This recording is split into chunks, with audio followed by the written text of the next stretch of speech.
if it's a bass, it's a big one, but I think it's a catfish.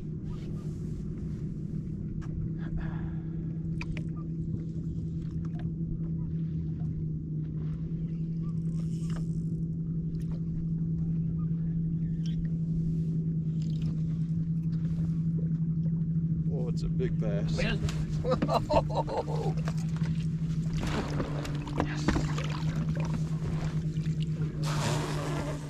Hey everyone, welcome back to the channel. Thanks for tuning in for another episode. Today we're going to talk about some tips to make you a better Damiki rig fisherman. Guys, this is something I'm spending a lot of time trying to get better at.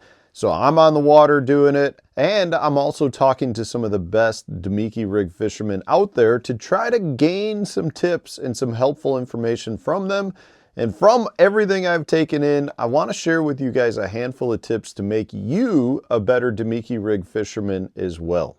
So before I get into that, I do want to remind you that if you like the content you get from my channel, you might want to check out my members only page as well.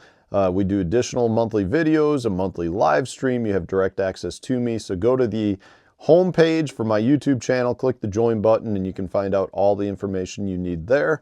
Also, if you want to support my channel, it would be great if you did your tackle shopping at tacklewarehouse.com using my affiliate, which I'll put, my affiliate link, which I'll put in the video description for you. Every little bit I make from that comes right back into making content to hopefully help all of us catch a few extra fish.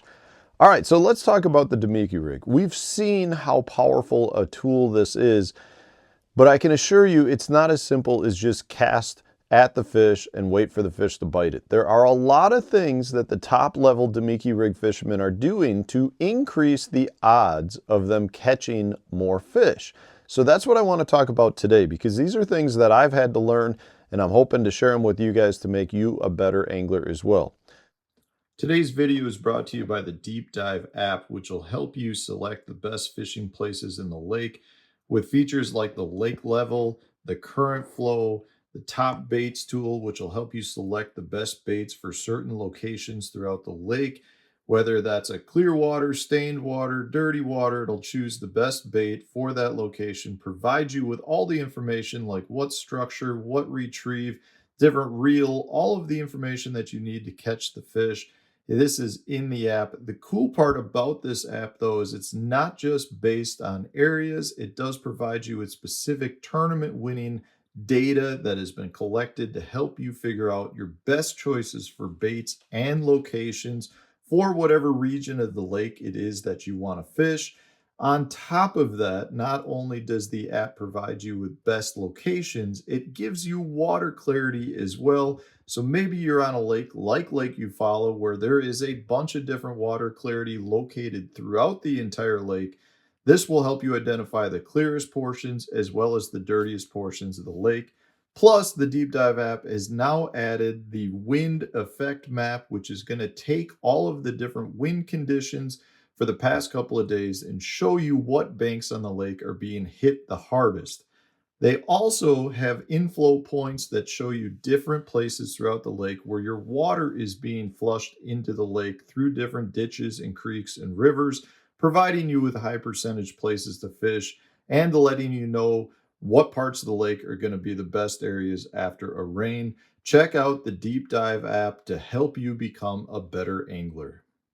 So the first thing I want to talk about has to do overall, I guess, with Damiki rig fishing and how important it is to get your bait in contact with those fish as soon as you see them. Meaning the faster you get your bait to it, the better. Now, knowing that speed is of the essence with respect to this, there's some things you can do to increase that.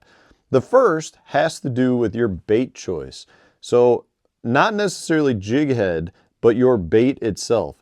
I think you're much better off choosing a straight tail, or at least straight tail bait that may have an actual fish tail, like say a fluke or some form of fork. But the point here is you don't necessarily want to have anything that's got kicker tails or a big bulky bait, because that's going to really slow down the fall to get it at your fish. Now, because of that, I think that's why we see your straight tail baits being extremely popular with respect to this. So that's kind of an obvious thing, right? But one thing a lot of people aren't taking into account is the line that they're using. In most instances, you're actually better off going with a lighter fluorocarbon line. Fluorocarbon sinks, and the smaller diameter will help your line cut through the water and get to the fish faster.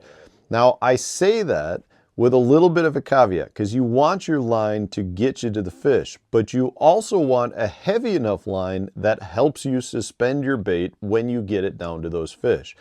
So basically what I'm saying is I think there's a lot of people out there that would like to say, hey, I'm throwing 6 or 8 pound tests because that's going to help me get there.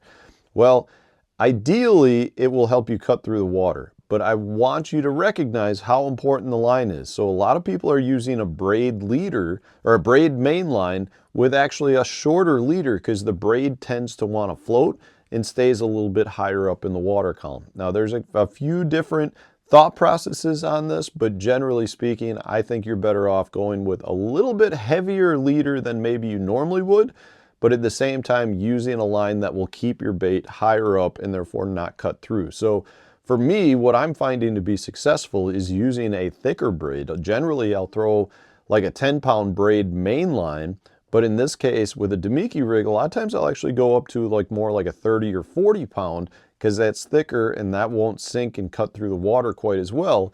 But then when it comes to the leader material that I'm using, a lot of times I actually like to use a little bit heavier. So a lot of times I'd throw a 6 or 8 pound. In this case, I might be throwing a 15 pound.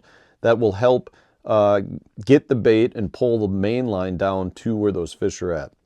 The point here really with your line is you want to recognize how there is a lot of different combinations there, and playing around with the right combination to get your bait to the fish fast, but at the same time allow you to keep your bait where the fish are at. Now, once you've gotten to the fish, the next big key is to keep your bait above the fish.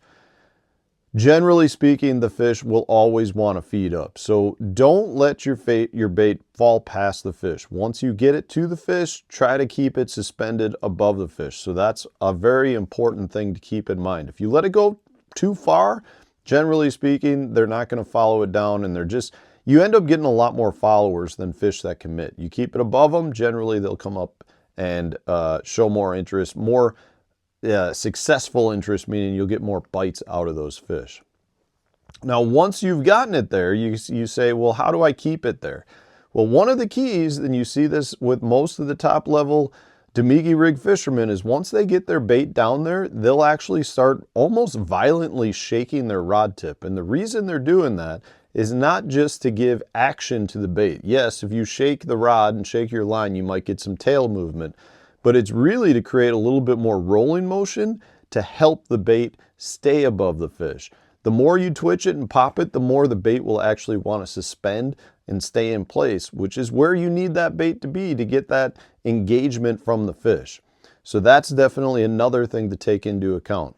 But ultimately, it's not just a simple throw a bait, get it down to the fish, get them to bite.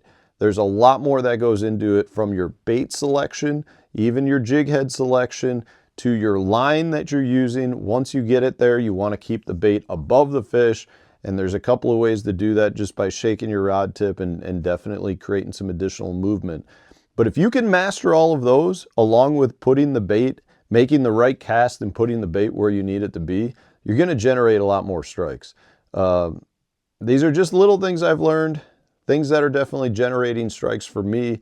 Hopefully that helps you. I want to know from you guys though, are you doing other things? Do you have little tips and tricks that you're doing to help you generate more strikes when fishing a Damiki rig? Because I'd love to hear from you, because this is a technique I'm still working on every day, and I'm sure other viewers would like to hear from you as well.